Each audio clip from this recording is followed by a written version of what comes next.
Jesu Kristo'y nabuhay, nanaig sa kamatayan. Alleluia, alleluia. Panginoon ang naghirang sa tinubos niyang bayan. Nagpupunit mga hinirang, masayang nagdiriwang. Magalak tayong lahat, si Jesu Kristo'y nabuhay, nanaig sa kamatayan. Alleluia, alleluia. Sa ngalan ng Ama at ng Anak at ng Espiritu Santo, Amen. sumainyo ang Panginoon At sumayo rin. upang tayo maging marapat sa banal na misang ito. Halina't magsisimuna para sa ating mga kasalanan at pagkukulang. Tayo pong lahat, inaamin ko sa makapangyarihang Diyos at sa inyo mga kapatid, na lubha akong nagkasala sa isip, sa salita, sa gawa, at sa aking pagkukulang. Kaya sinasamo ko sa mahal na Birheng Maria, sa lahat ng mga anghel at mga banal, at sa inyo mga kapatid, na ako'y panalangin sa Panginoong ating Diyos. Kawaan tayo ng mapagmahal na Diyos, patawarin sa ating mga sala, at patnubayan hanggang sa buhay na walang hanggan. Amen. Panginoon, kaawaan mo kami. Panginoon, kaawaan mo kami. Kristo, kaawaan mo kami. Kristo, kaawaan mo kami. Panginoon, kaawaan mo kami. Panginoon, kaawaan mo kami. Yumuko tayo, maaring ibulong sa Panginoon ang ating intensyon. Pagdasal natin ang mga papamisa at ang mga kasama natin sa misa.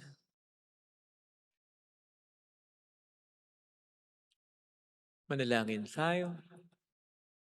Ama naming makapangyarihan, idulot mong ikaw ay makapiling ng iyong angkan at loobin mong sa pananampalatayang iyong bigay, kami makasalo sa muling pagkabuhay ng iyong anak na pinakamamahal sa pamamagitan niya kasama ng Espiritu Santo magpa sa walang hanggan.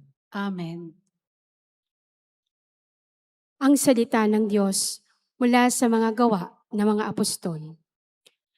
Nagsimula ng araw na iyon ang isang mahigpit na pag-uusig laban sa simbahan ng Jerusalem.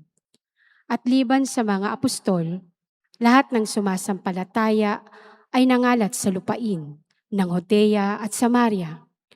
Si Esteban na may inilibing ng mga taong may takot sa Diyos, at gayon na lamang ang kanilang panangis. Samantala, sinikap ni Saulo na wasakin ang simbahan. Pinapasok niya ang bahay-bahay at kinakaladkad ang mga sumasampalataya at ibinibilanggo maging lalaki at maging babae. Nangalat ang mga mananampalataya at saan man sila makarating ay ipinangangaral nila ang salita. Nagpunta si Felipe sa isang lungsod ng Samaria at ipinangaral doon ang Mesiyas.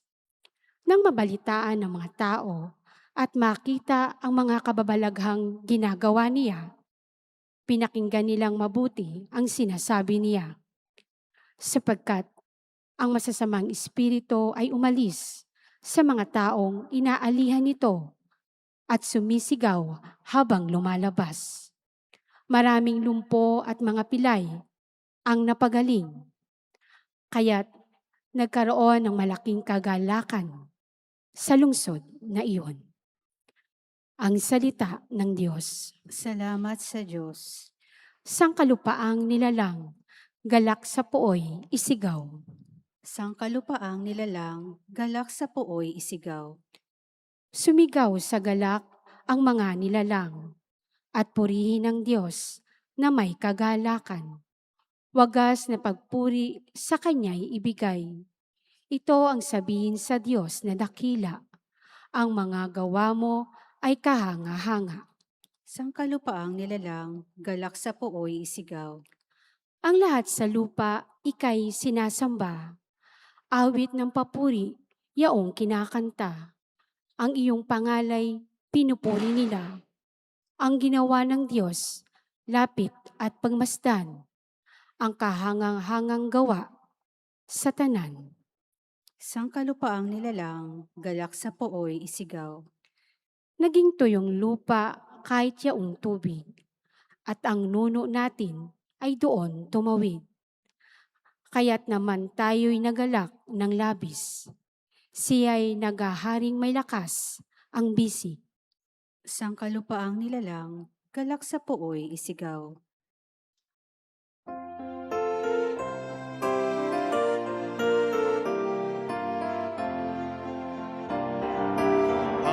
Alleluia, alleluia, alleluia.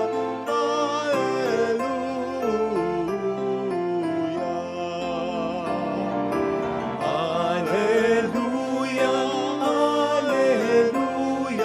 alleluia, alleluia. Sumainyo ang Panginoon. At sumaiyo rin, Ang mabuting balita po ng Panginoon ayon kay San Juan. papuri sa iyo, Panginoon. Noong panahong yon, sinabi ni Jesus sa mga tao, "Ako ang pagkaing nagbibigay buhay. Ang lumalapit sa akin ay hindi na magugutom, at ang nananalig sa akin ay hindi na mauuhaw kailanman. Ngunit sinabi ko na sa inyo, nakita ninyo ako, kayo may hindi kayo nananalig sa akin. Lalapit sa akin ang lahat ng binibigay sa akin ng Ama, at hindi ko itataboy ang sinumang lumalapit sa akin. Sapagkat ako'y bumaba mula sa langit hindi upang gawin ang kalooban ko, kundi ang kalooban ng nagsugo sa akin. At ito ang kanyang kalooban, huwag kong pabayaang mawala kahit isa sa mga binigay niya sa akin, kundi muling buhayin sila sa huling araw. Sapagkat ito ang kalooban ng aking Ama, ang lahat ng makakita at manalig sa anak ay magkaroon ng buhay na walang hanggan, at sila'y muli kong bubuhayin sa huling araw." Mga kapatid, ang mabuting balita ng Panginoon. Pinupuri ka namin, Panginoong Hesukristo. Welcome sa Our Lady of Lasalle at Quasay Parish, kung saan ayos lang pong umiyak. Samahan tayo ng mahalain sa pag-iyak at sa pagdarasal upang maging maayos ang lahat. Ang Diyos ay makapangyarihan. God is all powerful. At sa palagay ko, ipinapakita niya ito, pinamamalas niya ito sa dalawang pangunahing paraan. Una, ang kanyang kakayanan na lumikha mula sa kawalan. Katulad na lamang po ng sandaigdigan, nilikha niya ito mula sa kawalan sa pamamagitan ng kanyang salita lamang. Sinabi lang niya, "Let there be." And everything came into being. Wala itong raw material. Basta sinabi lang niya, lumitaw na ang lahat. Ganon ka makapangyarihan ang Diyos natin. He created everything out of nothing. Pero meron pang isang paraan ng pagpapamalas niya ng kanyang kapangyarihan, at ito ay ang kanyang kakayanan na gawing mabuti, gawing maganda, gawing dakila ang epekto ng kasalanan. Di ba? Kapag kasalanan, dapat ang resulta nito ay kasamaan din or something tragic, pangit, and no, dito natin makikita ang kapangyarihan ng Diyos. His ability, sabi ko nga, to turn the table around. O yung sinasabi ni Joseph in the Old Testament, na ang masamang ginawa ng tao ay pinahintulot ng Diyos para sa maganda nitong magiging epekto. Yan po ang makikita natin sa ating unang pagbasa. Nakatatakot at nakalulungkot yung sinasabi dito sa intro pa lang ng ating unang pagbasa, kasi nagsimula na nga daw ang matindi at mahigpit na pag-uusig para sa mga Kristiyano. Kaya kumalat-kalat sila kung saan-saan eh. Kasi nga, nangangalib na din ang kanilang buhay. Kapapatay lamang po kay Esteban sa puntong ito. At ito'y ginawa ng mga Hudyo, ginawa ng mga tao nun sa mga unang Kristiyano para takutin sila, para palungkutin sila, para ibaba ang moral nila. Kaya nga po ang sabi dito, labis nilang ipinangnangis yun, yung kamatayan Esteban. At yun nga ay ginawa talaga para pababain ang moral nila. At nandyan pa si Saulo na nagsikap talaga na buwagin ang samahan ng mga unang Kristiyano. Kinakalad kanya ang mga unang Kristiyano, mapalalaki, mapababae man, sa daan, sa lansangan, para hiyain, o minsan para batuhin. Wala siyang pakialam. Kaya ang mga unang Kristiyano, sabi ko nga, nagpulasan, napunta kung saan-saan. Bagay na sa tingin ng mga tao noon ay pagkatalo, pwedeng sa tingin din ng mga unang Kristiyano. Pero hindi yun ang tingin ng Diyos. Sapagkat gagamitin niya ang tragic, ang nakalulungkot at katatakot na pangyayaring ito para sa kanyang magandang layunin para sa mga unang Kristiyano. Sapagkat ang sabi dito, saan man magpunta ang mga unang Kristiyano, pinapahayag nila ang salita ng Diyos, ang mabuting balita. Kaya't mas kumalat ang salita ng Diyos, ang katotohanan tungkol sa ating Panginoong Jesucristo. And so, you see, God's ability to turn the table around, because what the enemy meant for destruction, God used for expansion. The Christians, or the early Christians fleeing, pag-alis nila, pangalat nila, was God's way of sowing. Kaya mas nakilala si Kristo sa iba't ibang panig ng mundo, sa iba't ibang bayan. Sa gayon, mas dumami pa ang mga mananampalataya. Mas marami ang nakakilala sa Panginoon. And take note, yung bulk ng gawain ito, ng pagpapalaganap ng mabuting balita during this time na pinapersecute ang mga unang Kristiyano, was done not by the apostles, but by the ordinary members of the Christian community. Kasi nga po, nanatili yung mga apostol sa Jerusalem Ang kumala talaga sa iba't ibang lugar ay ang mga ordinarong mga Kristiyano. Sila talaga itong mga nagpalaganap ng pananampalataya tungkol kay Kristo. Kaya't ang naging resulta, hindi lamang sa dumami ang mga nakakilala kay Kristo, kundi yung mga nauna ng sumampalataya sa Kanya, yung mga unang Kristiyano, mas naging matatag pa ang pananampalataya nila sapagkat sa oras ng matinding persecution ay pinanindigan talaga nila. Ang naging resulta actually, hindi lang quantity, kundi quality. Ganun kamakapangyarihan ng Diyos. Nakita niyo na? Yung napakapangit, kaya niyang gawing napakaganda. Yung napakabaluktot, kaya niya gawing napakatuwid. At yung napakadilim, kaya niya gawing napakaliwanag. Kaya sana mga kapatid, ito yung maisip natin kapag tayo dumaranas ng mga suliranin, yung kapangyarihan ng Panginoon na gawing maganda ang ating sitwasyon. Tama namang pwede nating hindi na maranasan yung mga pangit, yung maganda na agad. Pero isipin po ninyo, di nga ba't mas na-appreciate natin yung maganda kapag yung pangit ay ating naranasan muna? Di ba? Paanong makikita natin ang kapangyarihan ng Panginoon kung ang makikita lamang natin ay ang maganda agad? Alam naman natin na yun Di ba? Kaya nga kombinasyon ito ng kapangyarihan sinasabi natin His ability to create something beautiful out of nothing. Pero tingnan natin yung pangalawa, may kapangyarihan din siyang taglay to create something beautiful out of something ugly. Hindi nga ba't mas lumulutang ang kapangyarihan niya pag gano'n? Kaya sana yun ang lagi nating isipin na sabi ko nga, hindi tayo pababayaan ng Diyos na umiyak kung wala siyang magandang binabalak. Na kapag naranasan na natin yung kanyang magandang balakin, sabihin natin it's worth it. Sulit. Hindi lamang sulit as in kung ano yung nawala sa atin, tatambalan lamang niya, kung ano yung ipapalit niya sa atin. Hindi. Kasi yung anumang mawawala sa atin ay sisiguraduhin niya na yung ibibigay niya ay sobra-sobra pa sa mga nawala sa atin. Basta tulad ng mga unang Kristiyano na kahit nakaranas sa mga malulungkot at nakatatakot na karanasan, patuloy pa rin lang ginawa yung dati nilang ginagawa. Patuloy pa rin silang nangaral, patuloy pa rin silang nagdasal, patuloy pa rin silang sumampalataya. Kaya nakita nila kung papaanong ginawang maganda ng Diyos yung pangit na karanasan nila. Sapagkat kung makararanas tayo ng mga pangit na sitwasyon at mawalan na tayo ng pag-asa, tatalikod na tayo sa Panginoon, magtatampo na tayo, magagalit na tayo, hindi natin makikita yung pangalawang paraan ng pagmamalas yan ang kapangyarihan niya. Kung paano yung pangit ay gagawin niyang maganda. Kaya sana tulad ni San Esteban na pinagnilayan natin kahapon, huwag nating aksayahin ang panahon natin sa pag-isip. Bakit ba ito nangyari sa akin? Bakit nila ako ginaganito? Lalo huwag nating isipin, kinakalimutan ako ng Diyos. Iniwan na niya. No. Mas mag-focus tayo sa Panginoon. Mas kumapit tayo sa Kanya. Mas magdasal tayo. At makikita natin na makapangyarihan siyang talaga. Na may purpose din kahit ang ating mga mabibigat na problema. Ito sana ang hilingin nating biyaya sa ating banal na misa. Lagay natin ang ating kanang kamay sa tapat ng ating puso.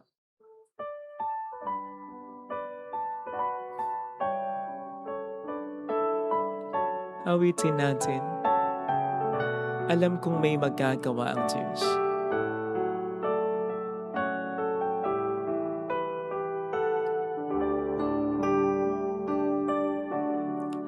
Alam kong may magagawa ang Diyos. Alam kong may magagawa ang Diyos. Alam kong may magagawa Walang imposible sa Kanya. ang Diyos. Kung ako'y magtatapat, Kung ako'y magtatapat sa Kanya'y maglilingkod. sa Kanya'y maglilingkod. Alam kong may magagawa ang Diyos. May magagawa ang Alam kong di ringkin ng Diyos ang samos, Alam kong di sapagkat anak niya ako. ng Diyos ang samo ko. Alam kong di ringkin ng Diyos ang samo ko, Alam kong di ringgit ang sapagkat Diyos mahal niya ang ako. samo ko. Kung ako'y magtatapat, Kung ako'y magtatapat sa Kaniya'y maglilingkod. sa Kanya'y maglilingkod. Alam kong di ringkin ng Diyos ang samo ko. Pumikit tayo. Panginoon, alam ko nang makapangyarihan ka na kaya mong gawin ang lahat Pero sana mas maniwala ako na kahit yung mga pangit na nangyayari sa buhay ko, ay kaya mong gawing maganda in such a way na magkaroon sa akin ng magandang resulta pati na sa mga taong sa akin ay mahalaga. Huwag ko sanang husgahan hindi lang ang kapwa ko kundi ang mga nangyayari sa buhay ko. Huwag kong husgahan na yung pangit na sitwasyon hanggang dito lang ito sapagkat kapag kasama kita o Panginoon sa iyong kapangyarihan, you can turn the table around. Hindi mo lang papantayan yung mga nawawala sa buhay ko, so sobrahan mo pa, isusulit mo pa ang mga ipapalit. Hallelujah! Tulungan mo ako, Panginoon, na panghawakan ang katotohanan ito. Hallelujah! Tulungan mo ako, Panginoon, na masumampalataya sa kabila ng mga problema. Siya ay muling babalik sa atin. Hindi Kanya iiwan. Hindi Kanya pababayaan. Imposible yan. Hallelujah! Talagang ganun ang buhay. Hindi sa lahat ng araw magandang mangyayari. May mga pangit na mangyayari. Pero hindi ito magiging huli. Babalik ang Panginoon upang tayo ay kunin. Siya ang Alpha at ang Omega, hindi magtatapos sa kalungkutan ng buhay mo. Mayroong magandang mangyayari sa iyo na mas ma-appreciate mo ang kagandahan kapag nakaranas ka ng kapangitan, ng kapighatian, kay Jesus, mayroong magandang mangyayari. Hintayin mo lang. Basta hintayin mo. Huwag kang mainip, huwag kang mawawala ng pag-asa kasi hindi mo makikita. Kung lalapit kay Jesus. Papuri sa Ama at sa Anak at sa Espiritu Santo. Kapano nang sa una-una ngayon magpakilanman, pa sa walang hanggan. Amen. Pag-aalay.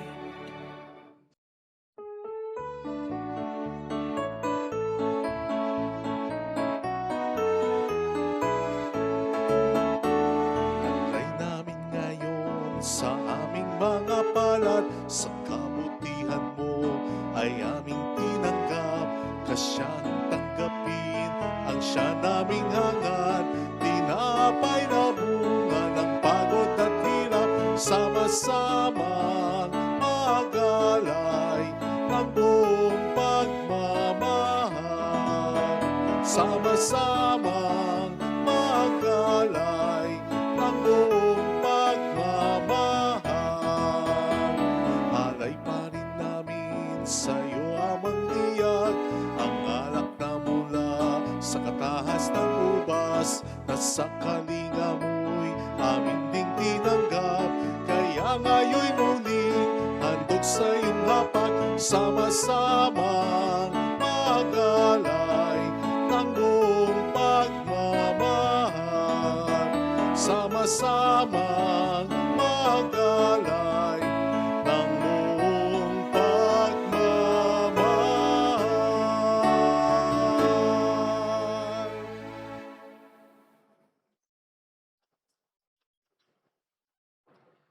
Manalangin tayo pang ating handog ay maging kalugod-lugod sa Diyos samang makapangyarihan.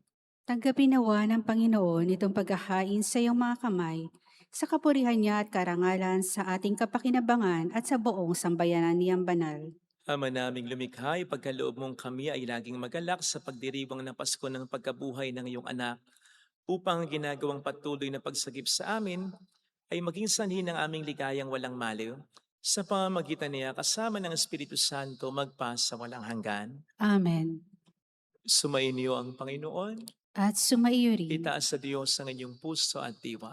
itinaas na namin sa Panginoon. Pasalamatan ng ating Panginoong Diyos. Marapat na siya ay pasalamatan. Ama naming makapangyarihan, tunay ngang marapat na ikaw ay aming pasalamatan. Ngayong ipinagdiriwang ang paghahain ng Mesiyas, ang maamong tupa na tumubos sa aming lahat. Naghahaing walang humpay ang anak mong minamahal, upang magkasalo-salo ang tanan sa piging ng iyong buhay. Hindi na mamamatay ang inihain sa krus. Ang sa krus ay pinakoy buhay lagi bilang handog. Kaya kaisa ng mga anghel na nagsisiawit ng papuri sa iyo ng walang humpay sa kalangitan, kami nagbubunyi sa iyong kadakilaan. Santo, Santo, Santo, Panginoong Diyos ng mga hukbo, napupuno ang langit at lupa ng kadakilaan mo, o sana sa kaitaasan. Pinagpalang na paririto sa ngalan ng Panginoon, o sana sa kaitaasan. Ama naming banal, ikaw ang bukhal ng tanang kabanalan. Kaya't sa pamamagitan ng iyong Espiritu, gawin mo pong banal ang mga kaloob na ito, upang para sa amin ay maging katawan at dugo ng aming Panginoong Hesukristo. Bago niya pinagtiis ang kusang loob na maging handog, hinawakan niya ang tinapay. Pinasalamatan ka niya, pinaghati-hati niya iyon. Iniabot sa kaniyang mga alagad at sinabi, tanggapin ninyong lahat ito at kanin.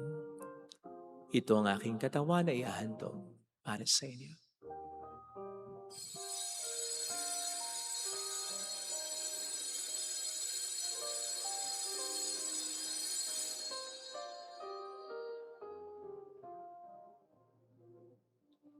Kaya hindi naman nang matapos ang hapunan, nawakan niya ang kalis.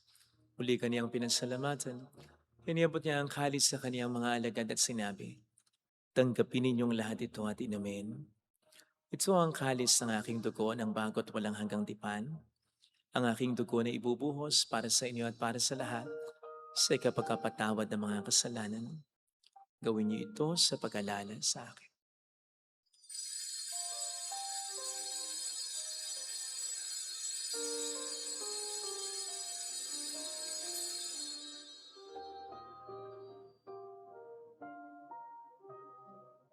Ang misteryo ng ating pananampalataya.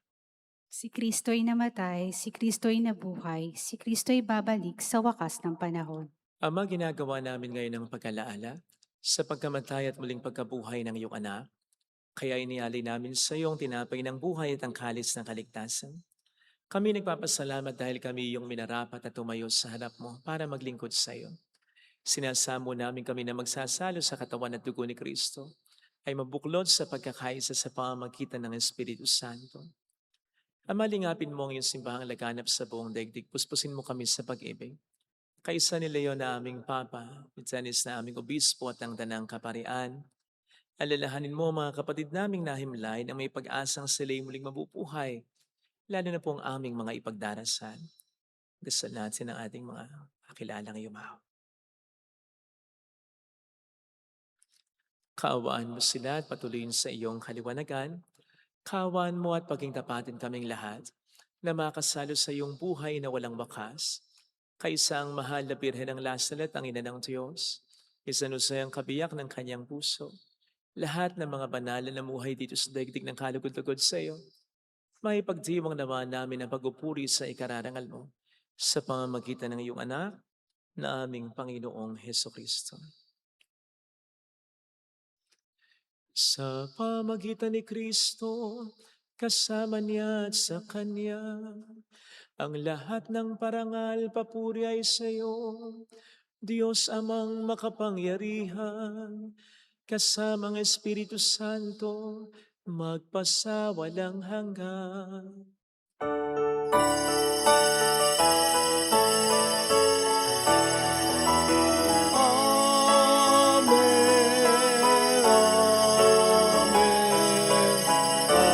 Amen.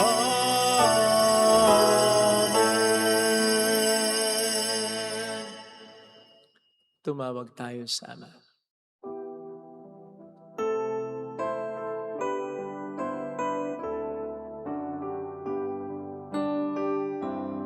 Ama namin, sumasalangit ka, sambahin ang ngalan mo, mapasa amin ang kaharian mo, sundin ang loob mo, dito sa lupa, malang sa langit.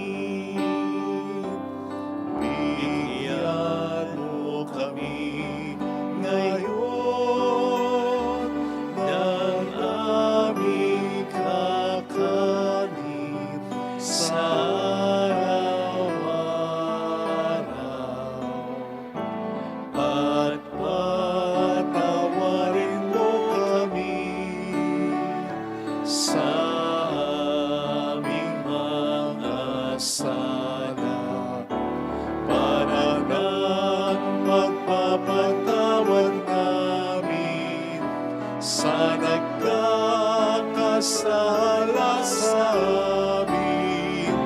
At huwag mo kaming ipaintulot sa puso, at ihadya mo kami sa lahat ng masama. Hiniling namin kami adya sa lahat ng masama, pagkalooban ng kapayapaan na araw-araw iligtas sa kasalanan, samantalang aming pinaghahandaan ang dakilang araw ng pagkapahayag ng tagapagligtas naming si Hesukristo. Sapagkat iyo ang kaharian, ang kapangyarihan at ang kapurihan magpakailanman. Amen. Panginoong Hesukristo, sinabi mo noon, sinasabi mo rin sa amin ngayon, kapayapaan ang iniiwan ko sa inyo, aking kapayapaan ang binibigay ko. Tuhayan mo ng aming pananampalataya, huwag kang aming pagkakasala. Pagkalooban mo kami ng kapayapaan at pagkakaisayon sa iyong kalooban. Kasama ang Espiritu Santo magpasa walang hanggan. Amen. Ang kapayapaan ng Panginoon ay sumainyo daw ang lahat. At sumaiyo rin. Magbigayan tayo ng kapayapaan sa isa't isa. Kapayapaan. Peace, peace. Kordero ng Diyos, Na nag-aalis ng mga kasalanan ng sanlibutan, maawa ka sa amin. Kordero ng Diyos na nag-aalis ng mga kasalanan ng sanlibutan, maawa ka sa amin. Kordero ng Diyos na nag-aalis ng mga kasalanan ng sanlibutan, ipagkaloob mo sa amin ang kapayapaan.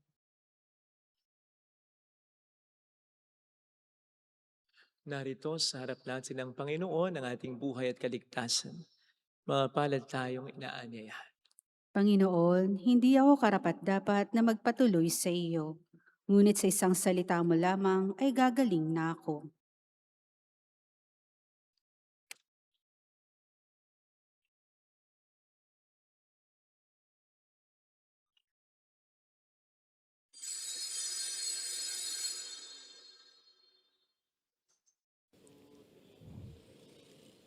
Panalangin para sa espiritual na pakikinabang. Panginoong Hesus, ako ay naniniwala na ikaw ay nasa kabanal-banalang sakramento. Iniibig kita ng higit sa lahat at ninanasa kong tanggapin ka sa aking kaluluwa. Sapagkat sa mga sandaling ito, hindi kita matatanggap sa sakramento. Tumuloy ka sa espiritu sa aking puso. Niyayakap kita na para bang naririto ka na. Inaalay ko ng buong buo ang aking sarili sa iyo. Huwag mong hayaang mawalay ako sa iyo. Amen. buhay, tinubos ang sanlibutan. Awitan natin ng Alleluia, ipamahagi ang kaligtasan. Nagdiriwang sa langit, mga anghel na banal, at sa lupa'y manalangin at magpuri sa Ama. Ipinangakong kaligtasan ay narito na sa pagkabuhay ni Jesus ay ating nadama.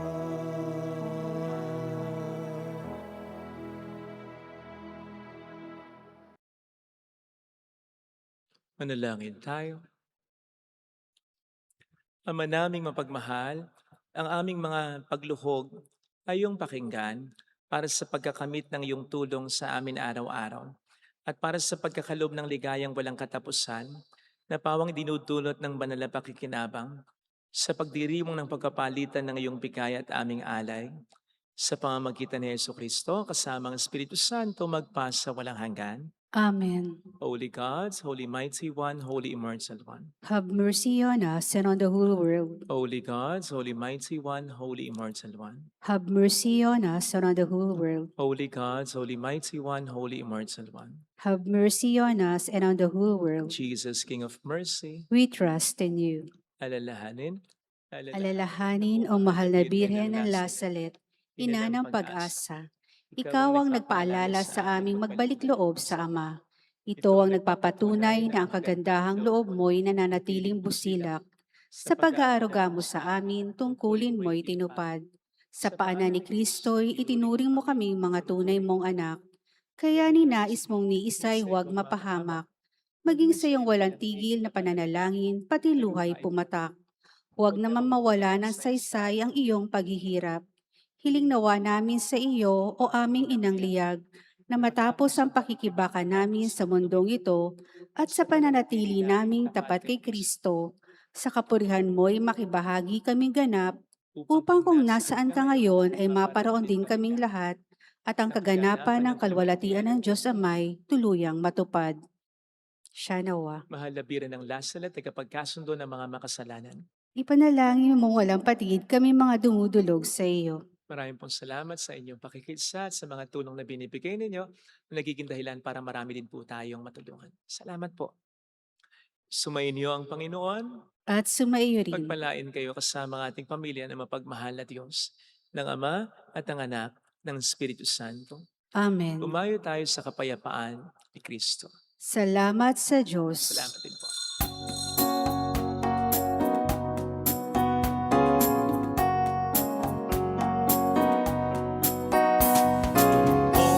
On this day, O Mother of our Lord, we sing you praise for lighting up our way. Your tears did soften up the hearts of men and they still do today. May our love for you bring comfort in your pain. On this day, O Mother of our Lord, we sing you praise for lighting up our way. Your tears did soften up the hearts of men and they still do today. May our love